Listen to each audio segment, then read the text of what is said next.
दोस्त की कुर्बानी।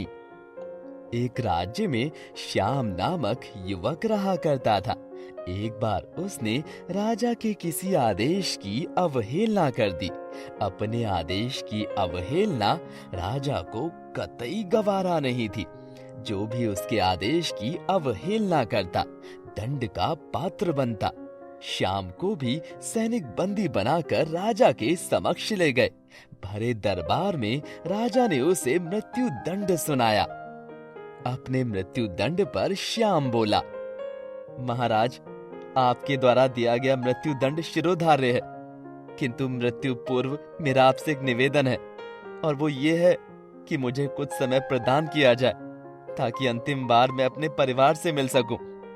राजा ने एक सिरे से उसका ये निवेदन अस्वीकार कर दिया। तुम पर कैसे विश्वास किया जा सकता है? यहाँ से जाने के उपरांत तुम वापस नहीं लौटे तो तुम्हारा ये निवेदन स्वीकार योग्य नहीं है।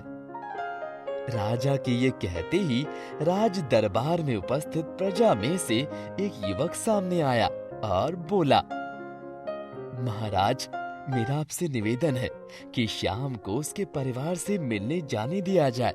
उसके वापस आते तक मुझे बंदी बनाकर रख लिया जाए। यदि वो वापस ना आए तो उसके स्थान पर मुझे मृत्यु दंड दे दिया जाए। युवक की बात सुनकर राजा आश्चर्यचकित रह गया।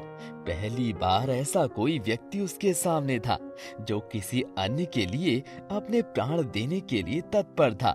राजा ने पूछा, कौन हो युवक और इसका स्थान क्यों लेना चाहते हो? महाराज, मेरा नाम कन्हैया है। मैं श्याम का मित्र हूँ। मुझे पूरा विश्वास है कि अपने परिवार से मिलकर ये अवश्य वापस आएगा। युवक बोला। राजा ने सैनिकों को कन्हैया को बंदी बना लेने का आदेश दिया और श्याम को परिवार से मिलने जाने की अनुमति प्रदान कर दी। श्याम को 6 घंटे का समय दिया गया जिसमें उसे अपने परिवार से मिलकर वापस आना था। श्याम घोड़े पर सवार होकर अपने परिवार से मिलने पहुंचा और सबसे मिलकर तुरंत वापसी की राह पकड़ ली। वो समय व्यर्थ नहीं करना चाहता था। समय पर राजा के समक्ष ना पहुंचने पर उसके मित्र के प्राण संकट में पड़ सकते थे। तीव्र गति से घोड़ा दौड़ाते हुए वो राजमहल की ओर चला आ रहा था कि एक स्थान पर वो घोड़े से गिर पड़ा और चोटिल हो गया। इधर निर्धारित 6 घंटे पूरे हो गए। श्याम राजमहल नहीं पहुंच पाया। इस स्थिति में कन्हैया को मृत्यु दंड के लिए तैयार किया जाने लगा।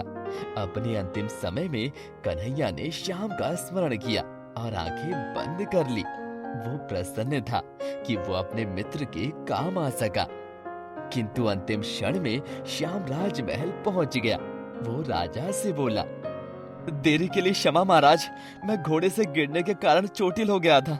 अब मैं वापस आ चुका हूँ। कृपया मेरे मित्र कन्हैया को छोड़ दीजिए।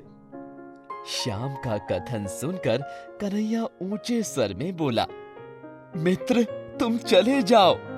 श्याम बोला, नहीं मित्र, मेरा दंड तुम कैसे भोग सकते हो और मैं तुम्हें ऐसा करने कैसे दे सकता हूँ? मेरा दंड है, मैं ही भोगूंगा। तुमने मेरे लिए जो किया है उसके लिए मैं तुम्हारा हमेशा आभारी हूँ। राजा श्याम और कन्हैया की मित्रता देख बहुत प्रसन्न हुआ और बोला, ऐसी मित्रता मैंने आज तक नहीं देखी है।